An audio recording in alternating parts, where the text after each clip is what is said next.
Ragam budaya Nusantara.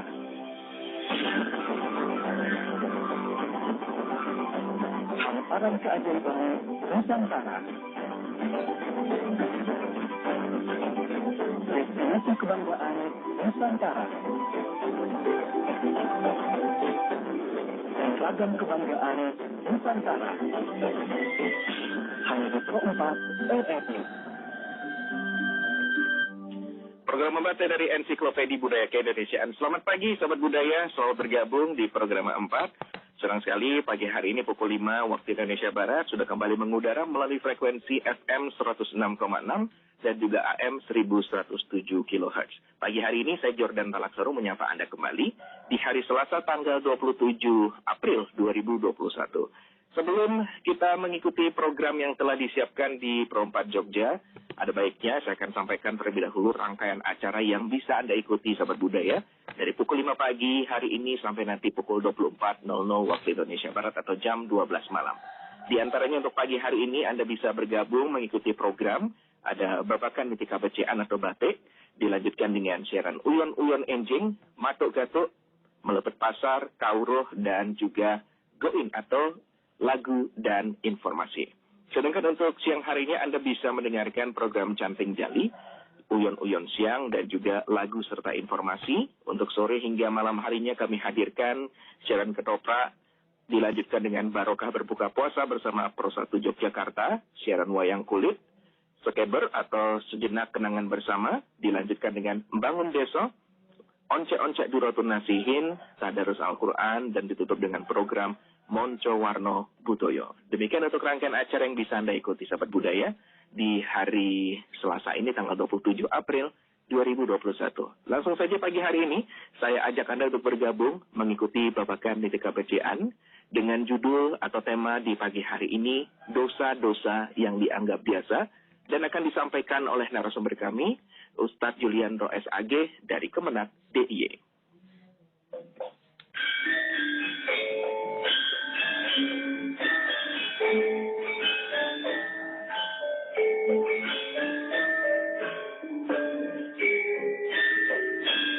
Batik Babakan Niti Kabecian.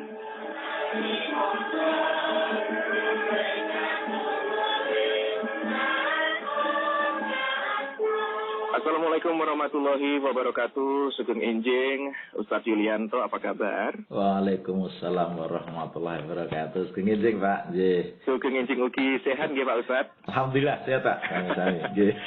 Sumangga Ustadz Yulianto untuk tema di pagi hari ini, dosa-dosa yang dianggap biasa nggih? Nggih, Pak. Nggih. Baik, waktu dan tempat disilakan. Ya. Assalamualaikum warahmatullahi wabarakatuh. Bismillahirrahmanirrahim. Innal hamdalillah. Sholatan wassalaman ala Rasulillah Sayyidina Muhammadin ibni Abdillah. La haula wala quwata illa billah amma ba'dah. Para pendengar Radio Republik Indonesia yang selalu dirahmati Allah, selalu dalam barokah Allah, selalu dalam bimbingan Allah yang saya hormati, yang saya muliakan. Alhamdulillah pada kesempatan pagi hari ini kita bisa mengkaji bersama-sama apa yang dituntunkan Allah Subhanahu wa taala dan Rasulullah Muhammad sallallahu alaihi wasallam.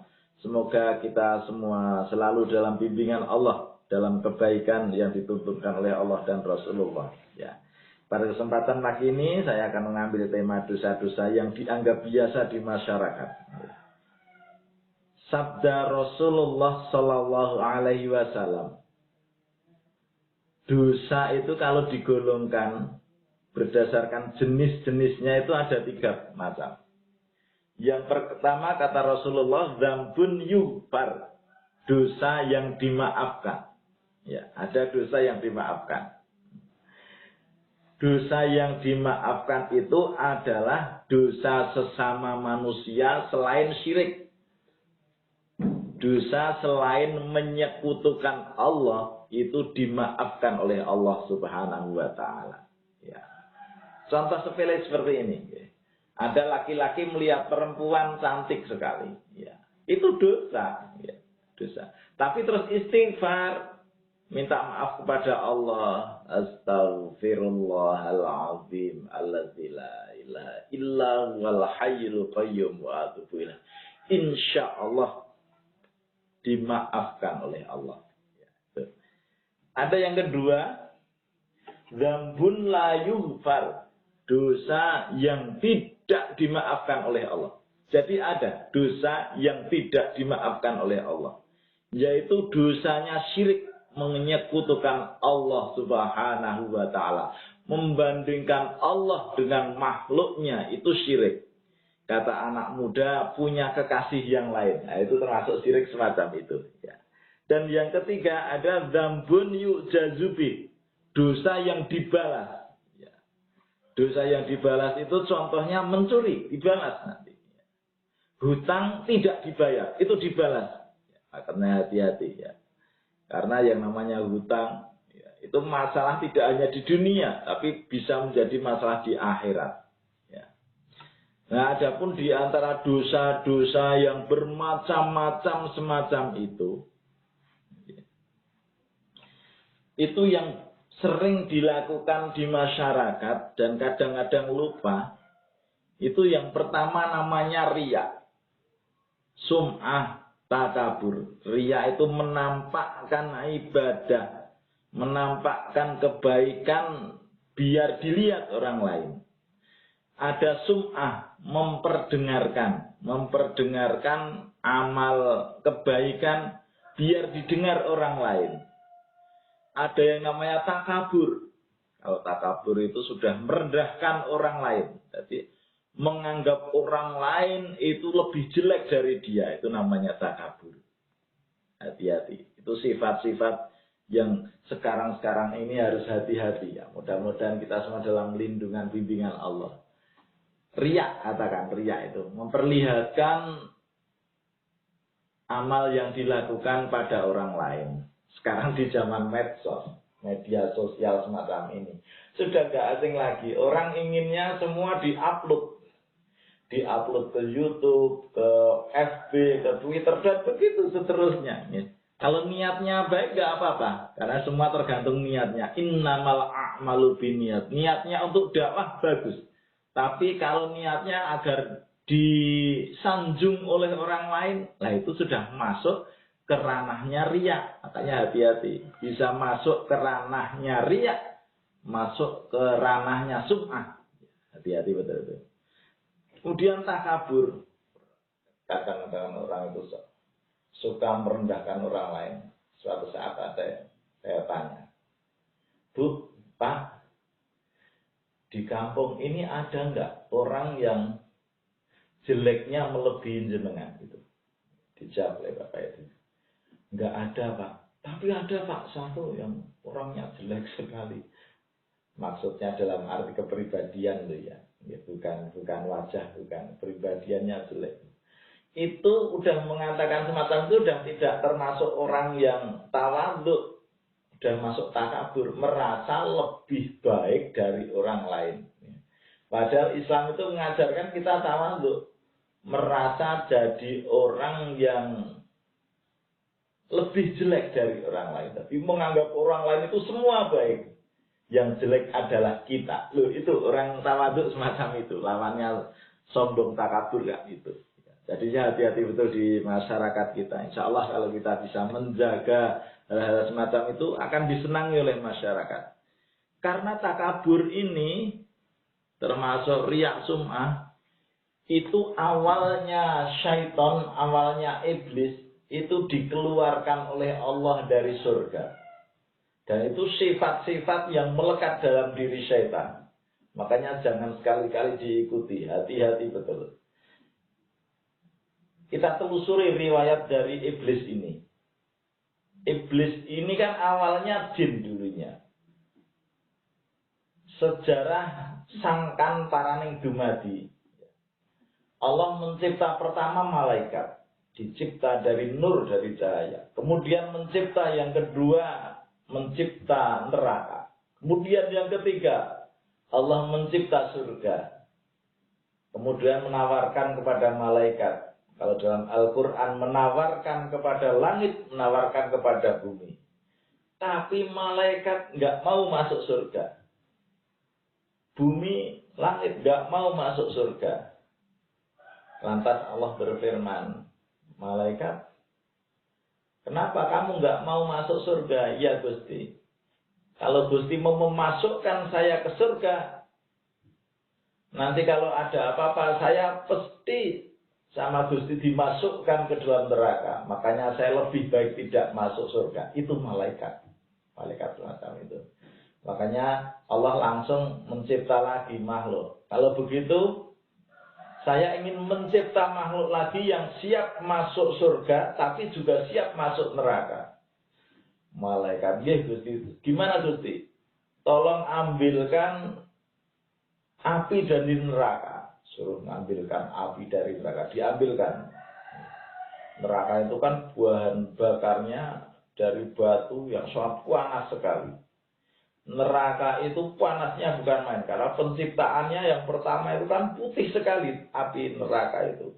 Kemudian dihidupkan oleh Allah selama 1000 tahun. Enggak main-main, 1000 tahun. 1000 tahun, bayangkan. Dalam Al-Quran, ka'alfi sanatim mimma ta'udun. Sehari di akhirat, itu kalau ukuran di dunia, itu 1000 tahun. Jadi kalau kita bisa hidup 1000 tahun, di akhirat baru dihitung 1 hari. Bayangkan kalau api ini dihidupkan menurut ukuran akhirat.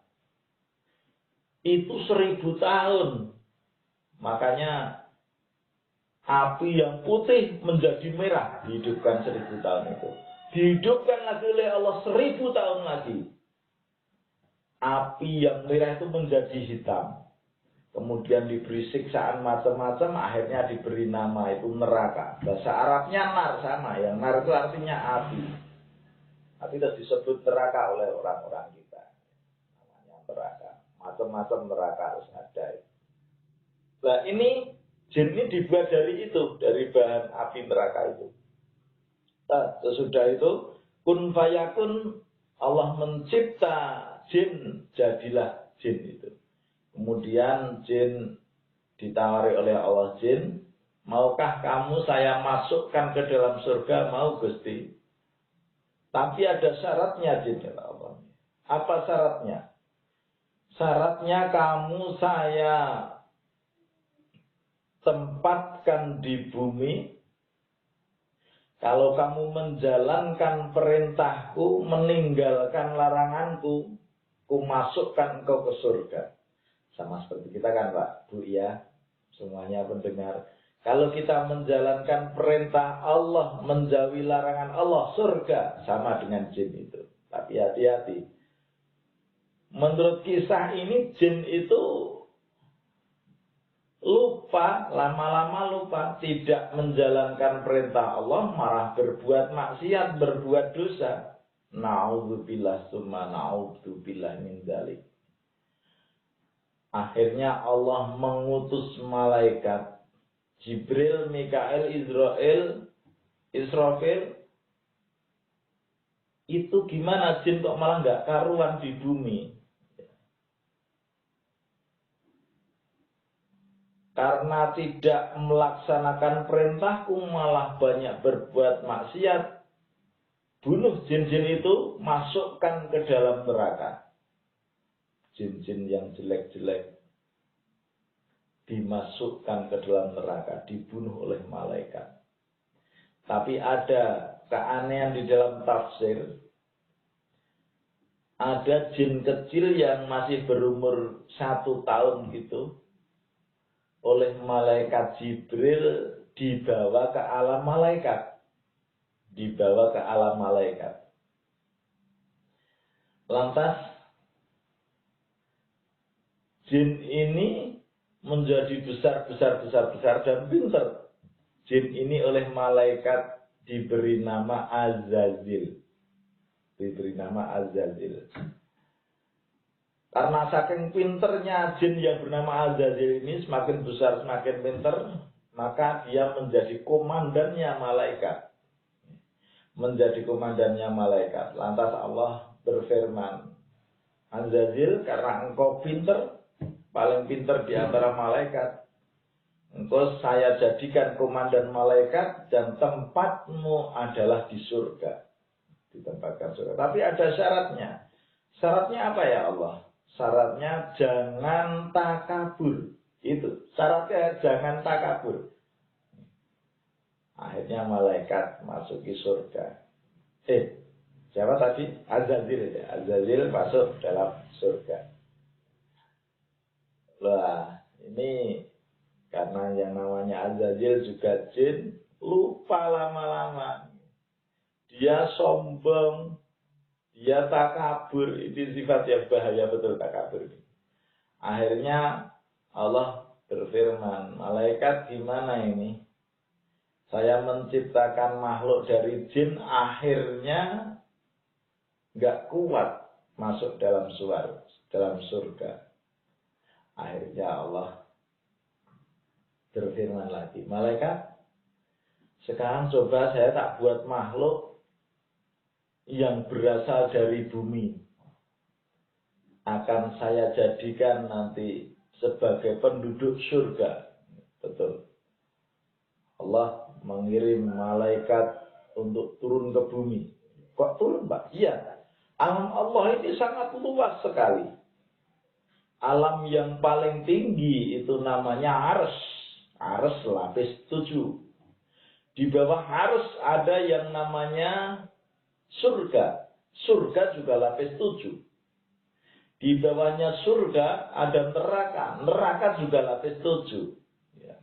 Di bawah surga ada alam barzah. Alam barzah itu di bawah neraka. Di bawah neraka adalah alam barzah. Di bawah alam barzah ada langit 7. Di langit 7. Di bawah alam barzah. Kemudian di bawahnya lagi ada yang namanya langit dunia. Langit dunia itu yang terkenal dalam kisah Allah menurunkan Al-Quran, nuzulul Quran di tanggal 17 Ramadan. Itu ditempatkan Al-Quran itu di langit dunia ini. Di langit dunia ini. Kemudian dari langit dunia diturunkan berangsur-angsur kepada Nabiullah Muhammad Sallallahu Alaihi Wasallam. Jadi riwayatnya demikian. Jadi Allah menurunkan Al-Quran ke Nabi Muhammad itu berangsur-angsur, tapi secara keseluruhan diturunkan di dalam langit dunia. Kenapa demikian? Agar mudah dihafal oleh Rasulullah Muhammad Sallallahu Alaihi Wasallam. Sejarahnya demikian. Nah, kemudian kembali ke kisah jin tadi, ya, karena sudah di surga, kemudian sombong, akhirnya Allah mengutus malaikat turun mengambil tanah, dilaporkan pada Allah, kemudian kun fayakun, terbentuklah sosok manusia pertama, yaitu Nabiullah Adam alaihi salam. Nabi Adam alaihi salam. Nah ini, kemudian Nabi Adam semakin besar gitu. Dibimbing oleh Allah, dalam bimbingan Allah menjadi manusia yang sangat pandai, sangat pintar.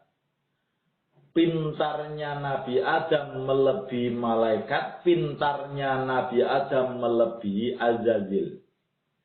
Kemudian Allah memerintahkan kepada malaikat, kepada Azazil untuk sujud kepada Nabi Adam.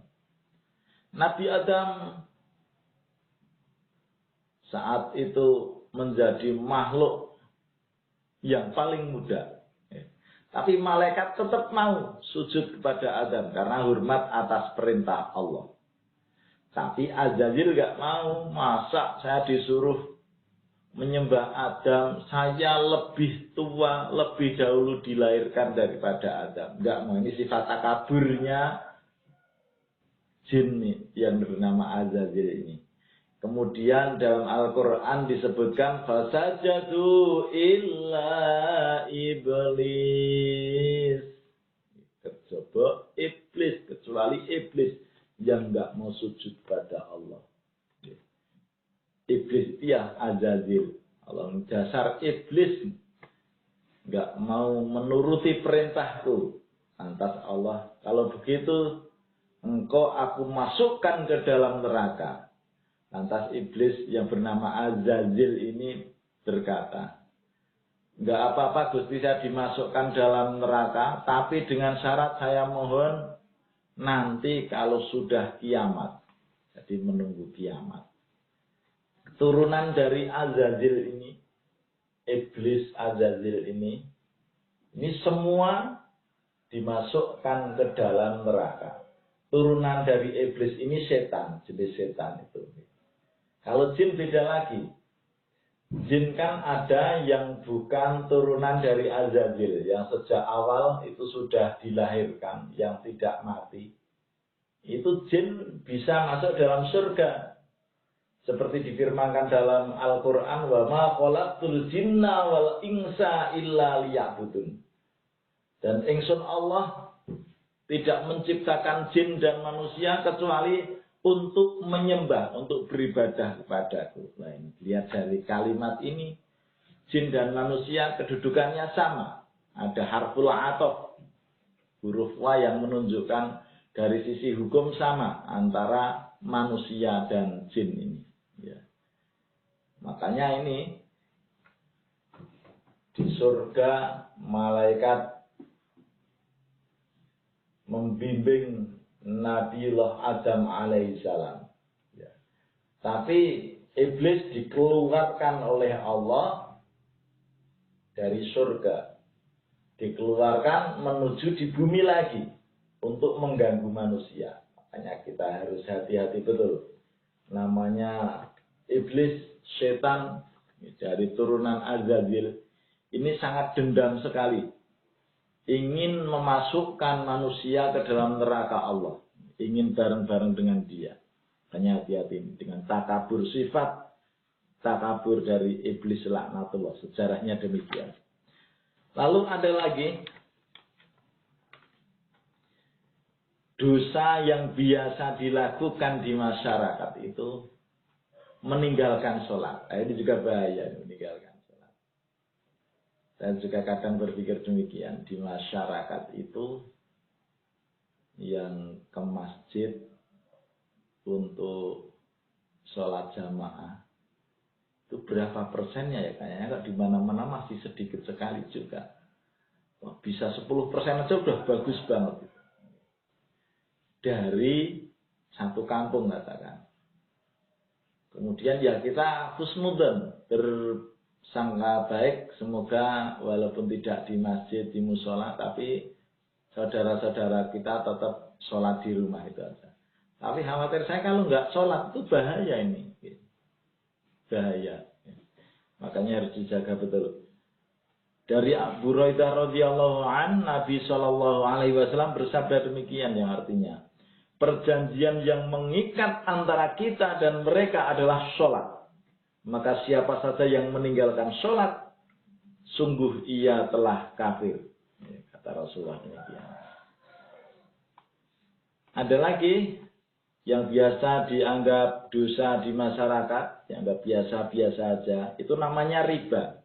Riba. Dari Jabir bin Abdullah radhiyallahu an, beliau berkata, Rasulullah Shallallahu Alaihi Wasallam melaknat pemakan riba. Rentenir, kita semua sudah tahu semacam itu ya. Orang yang menyerahkan riba, meminjam, dilaknat oleh Rasulullah. Pencatat riba, sekretarisnya, dilaknat oleh Rasulullah.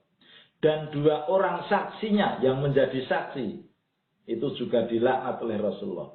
Beliau mengatakan, mereka itu semua dalam melakukan hal yang haram dilaknat oleh Rasulullah. Yang keempat, ghibah. Ghibah atau menggunjing itu termasuk dosa besar. Yang mana kata Imam Nawawi adalah menyebutkan kejelekan orang lain di saat ia tidak ada saat pembicaraan.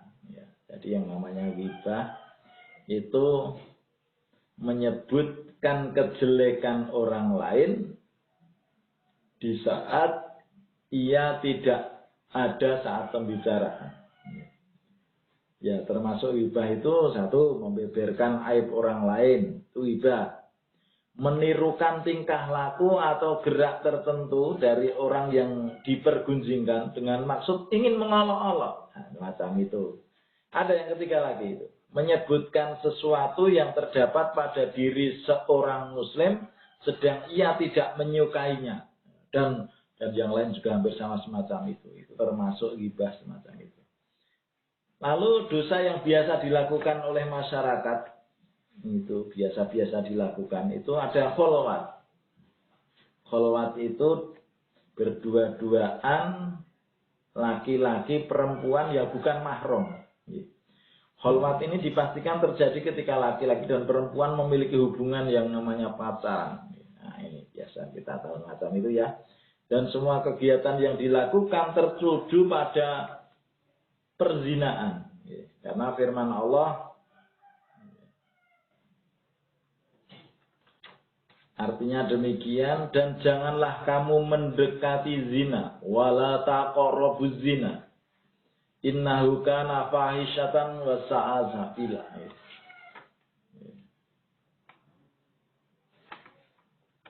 Dan janganlah kamu mendekati zina. Zina itu sungguh suatu perbuatan yang keji dan suatu jalan yang buruk.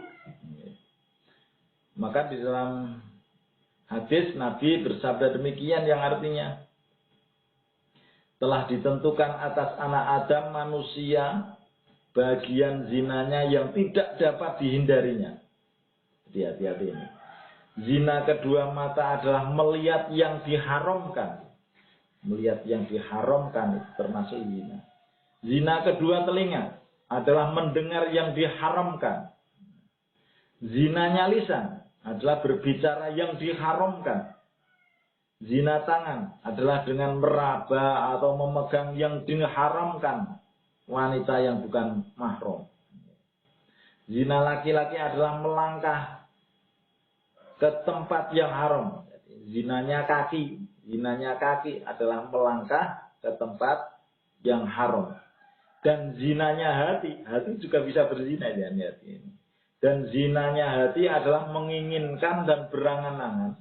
Lalu semua itu dibenarkan, ya, direalisasikan atau didustakan. Tidak direalisasikan oleh kemaluannya. Ini yang namanya zina semacam itu. Ada lagi yang keenam, ya, ada dosa yang biasa dilakukan, dianggap biasa. Itu hutang yang tidak dibayar. Wah ini ada hutang yang tidak dibayar. Dari Abdullah bin Amr bin As, Rasulullah Shallallahu Alaihi Wasallam bersabda, semua dosa orang yang mati syahid akan diampuni kecuali hutang. Jadi semua dosa orang yang mati syahid itu diampuni kecuali hutang. Dan yang ketujuh ada yang namanya syirik.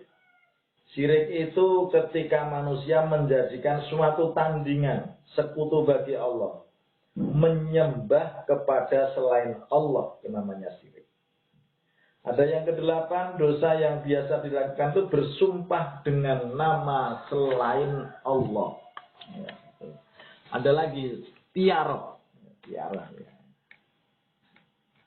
Tiarah. Apa itu tiarah? Tiarah ini merasa bernasib sial dengan suatu tanda-tanda buruk yang dijumpai atau dialami. Dan dia sangka akan menimpa pada dirinya. Namanya tiarah. Termasuk tiarah seperti contoh semacam ini. merasa bernasib sial dengan bulan-bulan tertentu. Seperti tidak mau melakukan pernikahan pada bulan bulan Muharram, orang Jawa bilang bulan Suro, bulan Safar, dan begitu seterusnya. Itu enggak boleh.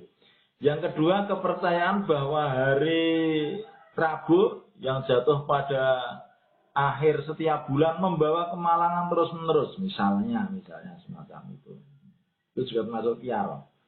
Terus merasa sial dengan angka 13. Nama-nama tertentu atau orang cacat dan lain-lain. Itu namanya tiara semacam itu.